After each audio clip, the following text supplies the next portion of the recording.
tujuan kami datang siang ini menyampaikan surat tanggapan yang pernah kami melakukan pengaduan kita. Ada 2 pengaduan kita, dan tentu tidak lama kemudian KPK sudah merespon, menjawab, Dewas menjawab surat kita, dan kami sudah membaca suratnya, dan hari ini kami juga memberikan tanggapan.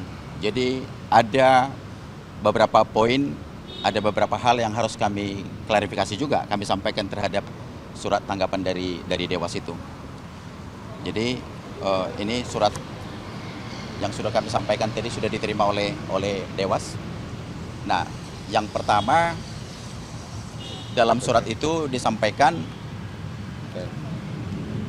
artinya kami keberatan bahwa tindakan yang tidak profesional, tindakan yang secara ugal-ugalan dilakukan penyidik KPK yang bernama Rosa Bekti Purbo itu, karena mereka menjawab dalam tanggapan Dewas itu dalam surat ini bahwa mereka sudah melakukan segala pemeriksaan, penyitaan, penggeledahan terhadap klien kami itu, katanya sudah sesuai dengan SOP. Faktanya tidak demikian. Nah, ada satu hal bahwa kami tentu mengawal KPK ini dalam SOP yang diatur secara di KUHP, bahwa yang namanya penyitaan dan penggeledahan itu harus izin ketua pengadilan setempat. Nah, faktanya Saudara Rosa melakukan penggeledahan ke klien kami tanggal 3, ternyata dari surat ini mereka baru mendapat izin dari pengadilan itu tanggal 10. Nah, jadi cukup jelas suratnya bahwa memang ini yang kita protes keras. Jadi artinya tindakan yang tidak profesional itu yang dilakukan oleh Saudara Rosa itu yang juga hari ini kita protes keras. Yang kita mau sampaikan bahwa tanggapan dalam respon surat itu bahwa penggeledahan itu boleh dilakukan, nanti mengkonfirmasi izin dari Dewas, dapat izin dari pengadilan, itu ternyata ini semuanya bohong, tidak ada. Nah, jadi itu salah satu keberatan kita. Terus yang kedua, bahwa apapun ceritanya klien kami Saudara Doni ini kan saksi sifatnya. Saksi, terus dilakukan penggeledahan tanpa izin. Alasan jawaban dari surat mereka bahwa yang kita paham, yang namanya penggeledahan dan penyitaan itu, secara khusus yang penggeledahan ya, itu kan harus yang sifatnya memang itu kalau yang melakukan penggeledahan itu yang sifatnya untuk orang yang OTT, ada kejadian yang betul-betul darurat, maka mereka melakukan penggeledahan. Ini klien kita di mana daruratnya, ini orang dia statusnya sebagai saksi. Jadi itu keberatan kita.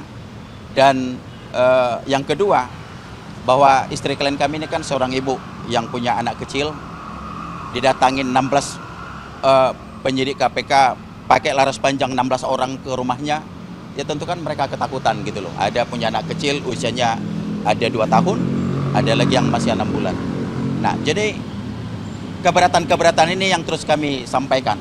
Jadi yang terakhir poin kami adalah bahwa Dewas tidak pernah mengkonfirmasi memanggil kami. Tidak pernah dilakukan persidangan. Kami tidak pernah dipanggil sebagai pelapor, sebagai pengadu. Nah, jadi poin-poin itu yang kami sampaikan hari ini. Suratnya sudah diterima oleh Dewas. Nah, untuk lebih lanjut, keterangan lebih lanjut ditambahkan oleh Army. Gitu. Saya bacakan ya surat tanggapan terbuka atas surat strip 3374 garing PI.02.03 garing 03 strip 04 garing 07 garing 2024 tertanggal 19 Juli 2024 kepada yang terhormat Ketua Dewan Pengawas Komisi Pemberantasan Korupsi Republik Indonesia. Bukti pertama, bahwa berdasarkan putusan Mahkamah Konstitusi nomor 71 garing PUU strip 17 garing 2019 tertanggal 4 Mei 2021, salah satu tugas utama Dewan Pengawas KPK RI adalah menyelenggarakan sidang untuk memeriksa adanya dugaan pelanggaran kode etik oleh pimpinan dan pegawai KPK. Butir kedua, bahwa perlu ditegaskan, kami mengadukan ketidakprofesionalan dan pelanggaran etik penyidik KPK RI atas nama Rosa Purba Bekti dan kawan-kawan kepada Dewan Pengawas KPK RI dikarenakan adanya pelanggaran etik tersebut jelas dan terang sesuai fakta dari pernyataan klien kami. Ketiga, bahwa tidak adanya penyelenggaraan sidang sesuai butir 1 tersebut di atas, yang kemudian kami merespon dalam bentuk surat tanggapan ini. Karena berdasarkan surat Dewas dalam butir 2 menyatakan hanya melakukan, saya ulangi ya, Dewas hanya melakukan pengumpulan informasi dan pemeriksaan bukti-bukti. Artinya, Dewas sendiri sudah tidak profesional menegakkan tugasnya sesuai amanah putusan Mahkamah Konstitusi. Yang berikutnya, bahwa sudah jelas dan terang klien kami ini bukan sebagai tersangka dalam perkara yang sedang ditangani oleh KPK. Statusnya hanya saksi.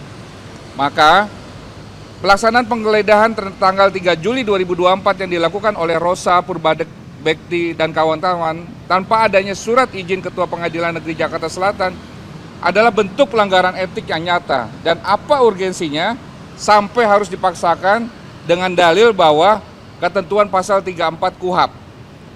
Artinya, dalam paradigma penyidik melakukan penggeledahan, tidak fokus untuk melihat ada pasal 33 ayat 1 KUHP. Tentang apa? Izin Ketua Pengadilan Negeri setempat.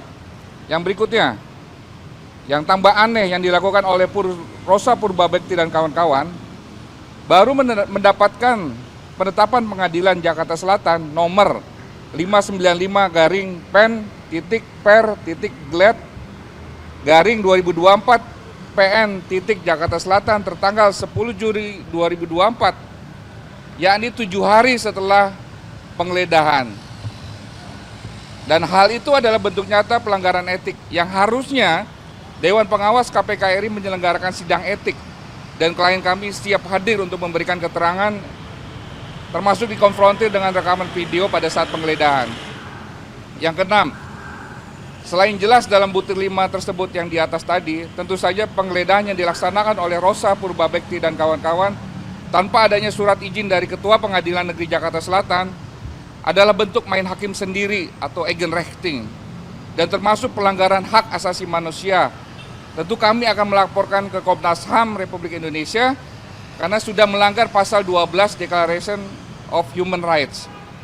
Yang ketujuh, faktanya istri klien kami, Doni Tri Istiqomah, adalah orang yang tidak mengerti aturan hukum. Sehingga mekanisme penggeledahan dalam surat Dewas butir 2 huruf E menjadi pembenaran untuk Rosa Purbabekti dan kawan-kawan melakukan penggeledahan dengan sewenang-wenangnya atau Eigenrechtting.